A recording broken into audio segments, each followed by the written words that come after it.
पिछली वीडियो में कवि ने बताया कि गरीबी के कारण किसान की पत्नी भी मर गई, बेटी भी मर गई।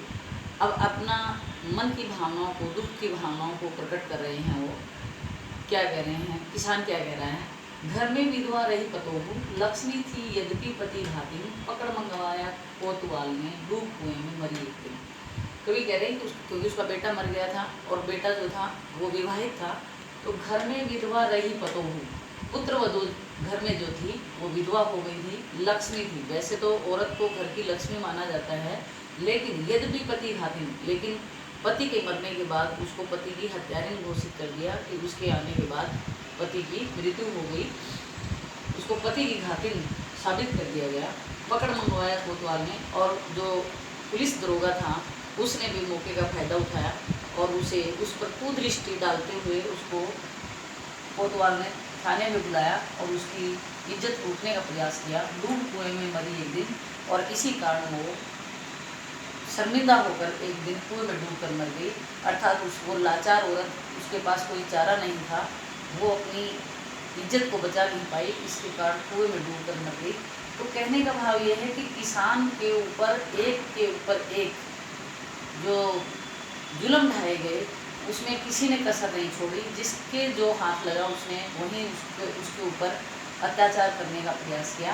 तो यहाँ वो किसान अपने पुत्र वधू को याद कर रहा है कि घर में बेटा जो मर गया था, उसकी पुत्र वधू जो थी वो विधवा हो गई थी। भले ही औरत को घर की लक्ष्मी माना जाता है, लेकिन उसको पति की हत्यारिन घोषित कर दिया कि आते ही पति को खा गई। और इसी कारण कोतवाल ने भी उस पर इल्ज़ाम लगाया और थाने में बुलाकर उसके ऊपर कुदृष्टि डाली या उसकी इज्जत लूटने का प्रयास किया, और इसी कारण वो भी कुएं में डूब कर एक दिन मर गई। कौन? किसान की पुत्र वधू। खैर पैर की जूती जोरू, न सही एक दूसरी आती, पर जवान लड़की की सुनकर सांप लौटते फटती छाती।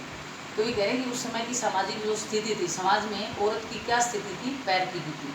प्यारे बच्चों, जब भी हम पैर में जूते पहनते हैं, अगर वो टूट जाते हैं तो हम उसको फेंक देते हैं, दोबारा उसका इस्तेमाल नहीं करते, प्रयोग नहीं करते, क्योंकि वो पहनने लायक नहीं है। तो समाज में औरत की भी दशा यही थी कि अगर उसका पति मर जाता है, अगर वो मर जाती है तो उसका पति दूसरी शादी कर लेता था, दूसरी के बाद तीसरी भी कर सकता था।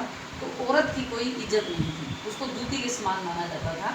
खैर पैर की जूती जो किसान सोच रहा है, खैर औरत तो पैर की जूती होती है, एक नहीं, न सही एक दूसरी, एक नहीं, एक मर गई तो दूसरी आ जाती, पर जवान लड़की, लेकिन उसका तो जवान बेटा ही मर गया था, तो किसके लिए दूसरी ले गया था? पर जवान लड़के की सुध का मतलब सोच कर सांप लौटते फटती छाती, उसकी छाती पर सांप लौटने लग जाते हैं, अर्थात उसका दुख और भी ज़्यादा गहरा हो जाता है, और भी ज़्यादा वो दुखी हो जाता है, क्योंकि बेटा वापस नहीं आ सकता, और बेटा ही नहीं है तो किसके लिए बहू लेकर आएगा। इसीलिए वो कह रहा है खैर पैर की जूती जोरू। कोई बात नहीं, औरत तो जोरू होता है, औरत तो पैर की जूती होती है। जिस तरह जूती टूट जाती है हम दूसरी बदल लेते हैं, अगर बेटा होता तो वो मर जाती बहू तो दूसरी आ जाती, ये न सही एक दूसरी आती, पर उसका तो जवान बेटा ही चला गया था। उसके बारे में सोचकर उसके छाती पर सांप लौटने लग जाते हैं, अर्थात उसका दर्द और भी ज़्यादा गहरा हो जाता है, दर्द और भी ज़्यादा बढ़ जाता है। अगली पंक्तियों में कवि क्या कहते हैं, ये अंतिम पंक्तियाँ हैं। पिछले सुख की समृद्धि आंखों में क्षण भर एक चमक फैलाती, तुरंत सुनने में गड़बड़ चितवन, तीखी नोक सदृश बन जाती। पिछला सुख कौन सा था? हरे भरे खेत थे, जवान बेटा था, बैल भी थे, गाय भी थी, बेटी भी थी, पत्नी भी थी, पुत्र वधू भी थी।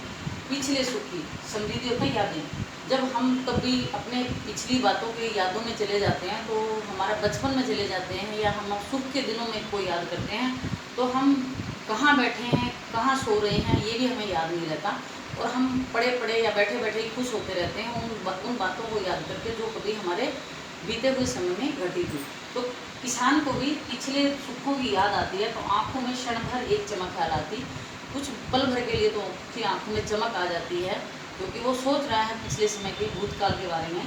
तुरंत सुनने में गड़बड़ चितवन, चितवन होता सोच। तीखी नोक मतलब जैसे कोई तीखा हथियार होता है, चाकू की नोक होती है, अगर वो हमारे लगा दी जाए तो चुभती है।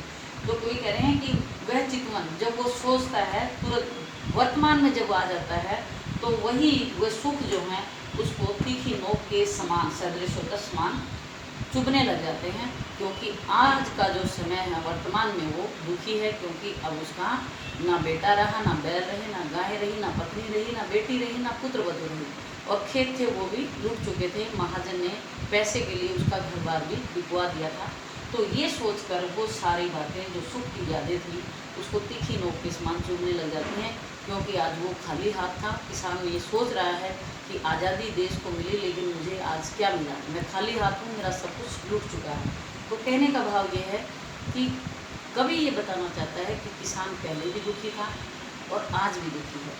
तो इसमें अंतिम पंक्ति में फिर मैं करती हूँ, पिछले सुखों को जब वो याद करता है आंखों में पल भर के लिए तो एक चमक आ जाती है, और लेकिन जैसे ही उसको वो वर्तमान में आता है तो वो ही यादें उसकी तीखे नोक के समान उसको चुभने लग जाती हैं। अर्थात उसका बीता हुआ वक्त, जो बीता हुआ जो समय है, वो उसको यादों को, उन सुखों को याद करके वो और भी ज़्यादा दुखी हो जाता है।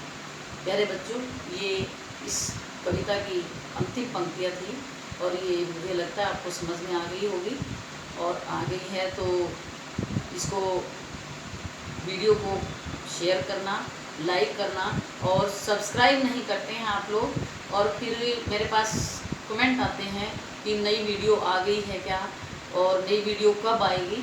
क्योंकि जब आप सब्सक्राइब कर लेंगे तो नोटिफिकेशन आता है, उसको देख तो आप कभी भी लो, लेकिन आपको पता लग जाएगा कि नई वीडियो आ चुकी है। इसलिए आप सब्सक्राइब करना ना भूलें। धन्यवाद।